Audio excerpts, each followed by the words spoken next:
ಸಾಕಷ್ಟು ಜನಕ್ಕೆ ಒಂದಿಷ್ಟು ಗೊಂದಲಗಳಿರುತ್ತೆ. ಹಾಗಾದ್ರೆ ಇದು ಮಲಬದ್ಧತೆ ಹೌದಾ ಅಲ್ವಾ ಅಂತ ಹೇಗೆ ಕಂಡುಹಿಡಿಯೋದು? ಅದರದ್ದೇ ಆಗಿರುವಂತ ಸಿಂಪ್ಟಮ್ಸ್ ಏನು ಅನ್ನೋದಾಗಿ? ಮೇಡಮ್, ಮಲಬದ್ಧತೆ ಅಂದರೆ ವಾಶ್ರೂಮಲ್ಲಿ 5ರಿಂದ 7 ನಿಮಿಷ 10 ನಿಮಿಷ ಒಳಗೆ ಬರಬೇಕು. 10 ನಿಮಿಷಕ್ಕಿಂತ ಹೆಚ್ಚು ಕೂತ್ರೆ ಅದು ಮಲಬದ್ಧತೆ. ಎರಡನೇದು, ಎವ್ರಿ ಡೇ ಮೋಷನ್ ಪಾಸ್ ಮಾಡಬೇಕು ಅಥವಾ ಆಲ್ಟರ್ನೇಟ್ ಡೇ ಆದ್ರೂ ಪಾಸ್ ಮಾಡಬೇಕು. 3 ದಿನಕ್ಕೊಂದ್ಸರಿ ಮಾಡಿದ್ರೆ ಅದು ಮಲಬದ್ಧತೆ. ಮೂರನೇದು, ಸಡನ್ನಾಗಿ ಆರಾಮಾಗಿ ಹೋಗ್ತಾ ಇರ್ತಾರೆ, ಸಡನ್ನಾಗಿ ಬ್ಲಾಕ್ ಆದರೆ ಅದು ಮಲಬದ್ಧತೆ. 4ನೇದು, ಈ ಕುರಿ ಪಿಚ್ಕೆ ನೋಡಿದ್ದೀರಾ, ಪೆಲ್ಲೆಟ್ಸು, ಕುರಿ ಥರ ಕಕ್ಕಸೋದ್ರೆ ಅದು ಮಲಬದ್ಧತೆ. So ಮಲಬದ್ಧತೆಯಲ್ಲಿ ವೆರೈಟಿಗಳಿದೆ madam. ಹೆಚ್ಚೊತ್ತು ಕೂತ್ಕೊಳ್ಳೋದು, ಗಟ್ಟಿಯಾಗಿ ಹೋಗೋದು, ಪ್ರೆಷರ್ ಹಾಕೋದು, ಮುಕ್ಕೋದು, ಇದೆಲ್ಲ ಆದರೆ ಮಲಬದ್ಧತೆ. ಯಾವ ರೀತಿ ಅಂತ ಮಲಬದ್ಧತೆ ಪ್ರಾಪರಾಗಿ ಡಯಾಗ್ನೋಸ್ ಮಾಡಬೇಕು, ಆನಂತರ ನಾವು ಟ್ರೀಟ್ ಮಾಡಬೇಕು. ಇವತ್ತು ಯಾರೇ ಹೋಗಲಿ ಮಲಬದ್ಧತೆಯಿಂದ ಪೌಡ್ರ್ ತಗೋ, ಸಿರಪ್ ತಗೋ, ಅದ್ರ ಜೊತೆಯಲ್ಲಿ ಆ್ಯಡ್ಸ್ ಬರುತ್ತಲ್ಲ, ಈ ಆ್ಯಡ್ಸ್ ಬಂದು ಮೇಡಮ್ ಏನಾಗಿದೆ, ಒಂದು ಯುವಕ ಮಲಬದ್ಧತೆ ಆಗಿದೆ, 23 ವರ್ಷ, ಯಾವುದೋ ರೇಡಿಯೋದಲ್ಲಿ ಆ್ಯಡ್ ಬಂದಿದೆ, ತೊಗೊಂಡಿದ್ದಾನೆ ಒಂದು ಪೌಡರು, ಹಾಗೆ ಕಾಲ ಕಳಿತಾನೆ, ಕೊನೆಗೆ ಬಂದ ಬ್ಲೀಡಿಂಗ್ ಅಂತ ಸ್ಕೋಪ್ ಹಾಕಿ ನೋಡ್ತೀವಿ, ಕ್ಯಾನ್ಸರ್ ಇರುತ್ತೆ.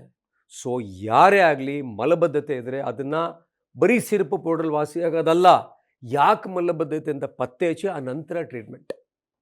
ಡಾಕ್ಟರ್, ಮಲಬದ್ಧತೆ ಬಗ್ಗೆ ನಾವು ಮಾತನಾಡ್ತಾ ಇದ್ವಿ, ಬಟ್ ಇವಾಗ ಅಬ್ಸರ್ವ್ ಮಾಡಿ ನೋಡಿದ್ರೆ ಡಾಟಾವನ್ನ ನಾವು ಅನಾಲಿಸಿಸ್ ಮಾಡಿದಾಗ ಮಕ್ಕಳಲ್ಲಿ ಹೆಚ್ಚಾಗಿ ಕಂಡು ಬರ್ತಾ ಇದೆ. ಏನಕ್ಕೆ, ಯಾಕಿರ್ಬೋದು ಡಾಕ್ಟರ್?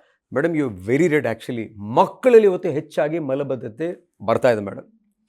ಯಾಕೆ ಬರ್ತಾ ಇದೆ ಅಂತ ಹೇಳಿದ್ರೆ ಮೇಡಮ್, ಇವತ್ತು ಮಕ್ಕಳಲ್ಲಿ ಟಿಫನ್ ಬಾಕ್ಸ್ಗೆ french fries, peri peri fries, pizza, burger, tiffin ಬಾಕ್ಸಲ್ಲಿ ಇಡ್ಲಿ, ದೋಸೆ, ಉಪ್ಪಿಟ್ಟು, ಚಿತ್ರಾನ್ನ ಮರ್ತೇ ಬಿಟ್ಟಿದ್ದೀವಿ ನಾವು. ಸೊ ಮಕ್ಕಳೆಲ್ಲ ಬರ್ಡೇ ಪಾರ್ಟೀಸ್ ಇವತ್ತು ದೊಡ್ಡ ದೊಡ್ಡ ಮಾಲ್ಗಳಲ್ಲಿ ಮಾಡ್ತಾರೆ, ಎಲ್ಲ ಜಂಕ್ ಫುಡ್ ತಿಂತಾರೆ, ಫ್ರೈ ತಿಂತಾರೆ, ಅದೇನೋ ಕೆಂಪು ನೀರು, ಯೆಲ್ಲೋ ಕಲರ್ ನೀರು, ವೈಟ್ ನೀರು, ಏನೇನೋ ನೀರೆಲ್ಲ ಮಕ್ಕಳು ಕುಡಿತಾರೆ.